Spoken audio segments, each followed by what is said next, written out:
other sons, and it was probably James the Less, as we call him. That's one explanation of how you handle this perpetual virginity of Mary with the children who are mentioned, both sisters and brothers of Jesus. There is no trace of this apocryphal story to be found anywhere in the Christian canon. Yet, it is a tale that circulated throughout the Near East for centuries and would have been known to Arab Christians in the time and place where the Holy Book of Islam was written. The Quran tells of Joseph and Mary's marriage, of Joseph's children by a former wife, and the virgin birth of Jesus. There are lots of women who are mentioned, so-and-so's wife, so-and-so's daughter, the queen of such and such a place. But Mary's the only one that's mentioned by name. So she has a very important role in the Quran and for Muslims. The story of the Annunciation in the Gospel of Luke is almost exactly paralleled in the 19th chapter of the Quran. And the Spirit said, I am only a messenger from your Lord, sent to bestow a good son on you. How can I have a son, she said, when no man has touched me, nor am I sinful? He said, Thus it will be. Your Lord said, It is easy for me, and that we shall make him a sign for men and a blessing from us. This is a thing already decreed. The fact that Mary is mentioned more by name in the Quran than the Bible, I don't think most Christians are aware of that. The fact that Muslims believe that Jesus was born of Mary, who's a virgin, that the virgin birth of Jesus is an article of faith for Muslims, and a similarity with Christians. And so, even as this intriguing text was beginning to gain acceptance with second-century Christians, it was stories of Jesus, not his mother, that ultimately were chosen for inclusion in the Christian Bible.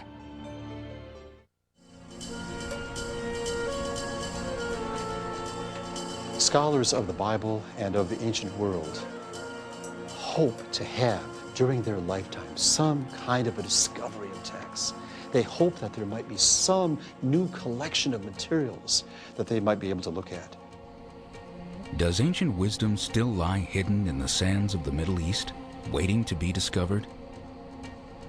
In 1945, the story goes, an Arab peasant was traveling through the desert of Egypt, and he tripped over these large jugs in which were codices, books, these 13 codices that tell these stories of Jesus, these stories of the early Christians that are very different from most of what's preserved in our Bibles.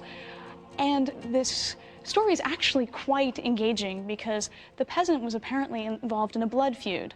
His father had been murdered, and he was chasing his father's murderer during the time in which he came across the codices. He then subsequently brought the codices home. He gave them to his mother. She threw them in the straw pile. Some of them were burned for heating, because what is more important when you're living at the edge of subsistence like that? Heat, or what may be absolutely priceless treasures from antiquity? Probably heat.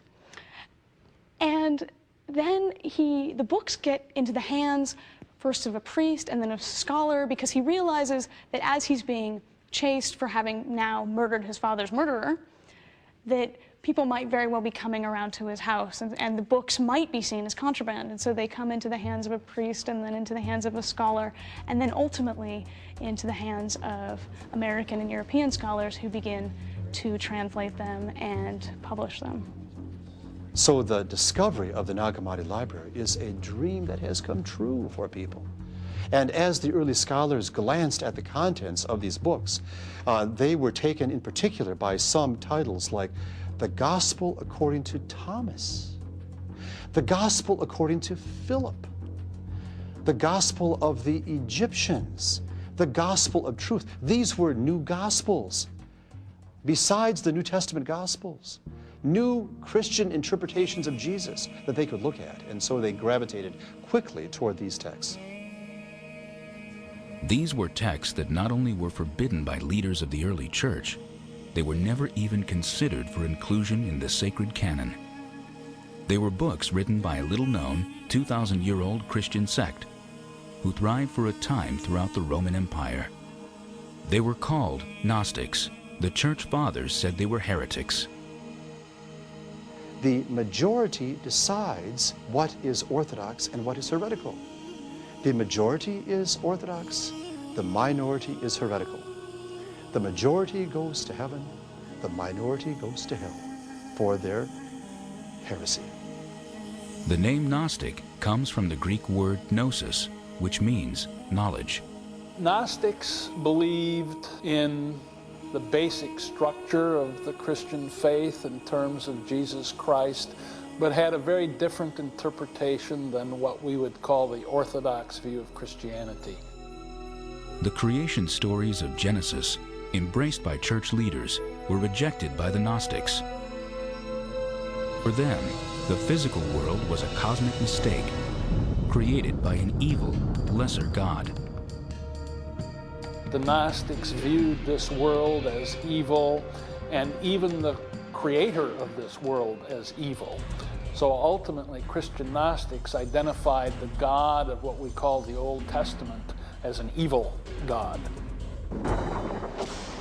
The Gnostics also held that salvation would come by means of an inner knowledge, not of the evil creator God, but of the transcendent God, the realm of light and truth.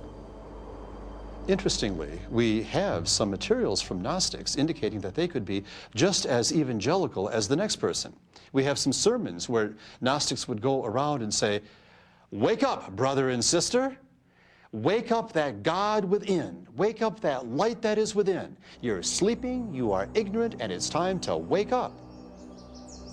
Perhaps it was their revolutionary ideas. Perhaps it was the growing strength of their movement. Whatever the reason, the writings of the Gnostics were among the books that were forbidden by the early church. One of the most intriguing is a text called the Gospel of Mary. It presents an entirely different Mary Magdalene, not the woman commonly thought of as a prostitute. In the Gospel of Luke, when Luke introduces Mary Magdalene as a disciple of Jesus, in the preceding paragraph, he had told the story of the unnamed sinful woman who anointed the feet of Jesus. So later in the church tradition,